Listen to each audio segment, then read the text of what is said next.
বিমান বাহিনী তারা আসলে প্রবেশ করছেন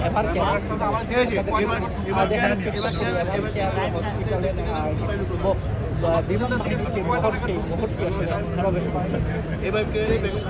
বেশ কয়েকটি গাড়ি সেনাবাহিনীর যে ভর্তি কিছুক্ষণ আগে আসলে বেরিয়ে গেছেন নৌবাহিনীর যে ভর্তি তারা আসলে কিছুক্ষণ দেখার পর আসলে তারপরেই আসলে বিমান বাহিনীর যে ভর্তি তারা আসলে প্রবেশ করলো এবার কেয়ার হসপিটালে। জানিয়ে রাখতে চাই আসলে গত 23শে নভেম্বর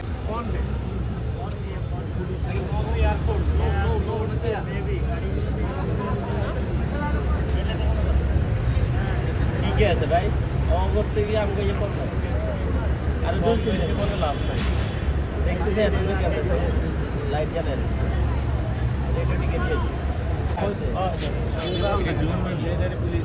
এটা বিমান বাহিনী